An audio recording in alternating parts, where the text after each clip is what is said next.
À toutes et à tous, bonjour et merci de prendre le rendez-vous hebdomadaire de la revue de presse sur Coaching TV. Ouvrons le deuxième numéro des revues de cette nouvelle année avec la une des canards béninois qui reviennent largement sur les élections législatives du dimanche dernier. Législative 2023 au Bénin, majorité écrasante pour la mouvance présidentielle s'exclame sur son site Bénin Web TV. Les deux blocs de la mouvance présidentielle s'imposent à l'issue des élections législatives selon les résultats provisoires de la Sénat. En effet, dans le partage des 109 sièges, l'UP, le Renouveau et le bloc républicain ont obtenu respectivement 53 députés et 28 députés. Le site 24 au Bénin de son côté fait savoir que le parti Les Démocrates de l'opposition s'en sort avec aussi 28 sièges. Les autres partis n'ont pas pu recueillir au moins 10% des suffrages valablement exprimés au plan national conformément au code électoral. Exploit des démocrates, 28 députés, des élus dans 14 circonscriptions électorales sur 24. Razia à Parakou et à Cotonou jubile l'événement précis. Le quotidien béninois poursuit qu'ils étaient au départ incertains de prendre part à ces législatives au regard des difficultés de constitution des pièces exigées dans le fameux quitus fiscal. La Cour constitutionnelle les sauvera de justesse et les insérera dans la course. Très peu de Béninois les y attendaient à ce niveau de performance, convaincus que d'autres partis en lice, dont le bloc républicain et l'Union progressiste, le Renouveau, avaient plus d'étoffe et d'arguments. Mais à l'arrivée, pointe donc l'événement précis, les démocrates n'ont pas fait piètre figure. Matin libre avec sa ligne éditoriale de défense des opposants renchéris et ses haltes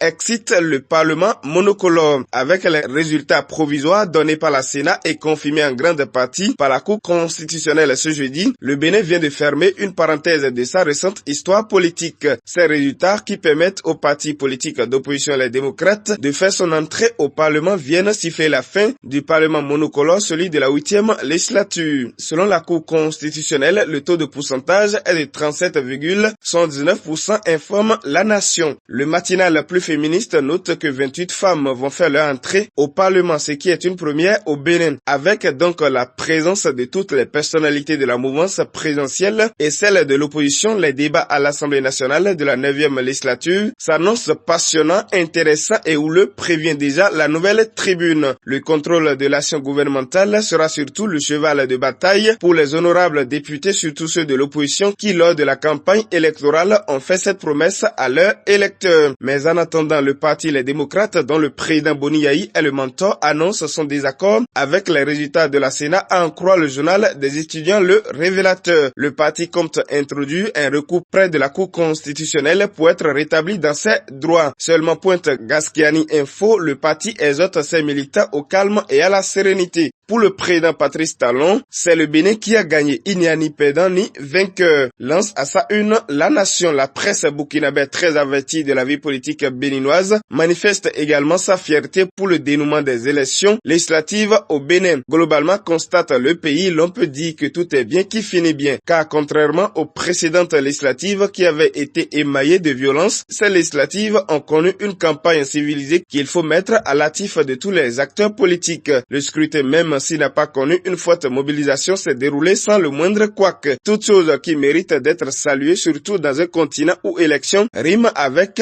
violence. En tout cas, le Bénin vient de prouver à tous qu'il peut toujours mériter l'appellation de phare de la démocratie dans la sous-région ouest africaine. Et puis ce n'est pas la presse seulement qui félicite le Bénin pour ces élections. Umaro Sissoko Embalo, président de la Guinée-Bissau et président en exercice de la CEDEAO, était au Bénin le mercredi dernier, écrit le matinal. Il a félicité le peuple béninois pour la tenue dans l'accalmie des élections législatives, ajoute l'événement précis. Les questions de sécurité et d'intégration sous-régionale au cœur des échanges mentionnent le matinal. Mais avant de déposer ses valises au Bénin, le président en exercice de la CEDEAO a fait un détour au Burkina Faso. Ouakatira a écrit que c'est pour s'enquérir du processus de mise en œuvre de la transition en cours au Burkina Faso que Embalo Sissoko était au pays des hommes intègre dans la matinée du mercredi. Au cours de cette visite, Umaro Sissoko Embalo a souligné l'unanimité de tous les chefs d'État de la CEDEAO qu'il faut aider le Burkina Faso. Concernant les doléances et les requêtes du gouvernement burkinabé, le président en exercice de la CEDEAO a réaffirmé la disponibilité de l'organisation à soutenir et à accompagner le pays dans la lutte engagée contre le terrorisme, rapporte le site de RFI. Selon le président, l'esprit de la CEDEAO n'est pas de sanctionner ni d'imposer. Nous sommes là pour accompagner tous les pays qui sont en transition, relate Burkina.24. Enfin, une CEDEAO plus pédagogique et méthodique pour le rayonnement de l'Afrique, peut-on conclure. Pendant ce temps, en Côte Côte d'Ivoire, Blé Goudé veut diriger la Côte d'Ivoire, révèle l'infodrome d'Abidjan. C'est le sujet qui alimente la presse ivoirienne. Charles Blé Goudé estime que du haut de ses 51 ans, il est normal qu'il prenne part à la vie politique en se portant candidat à chaque échéance politique.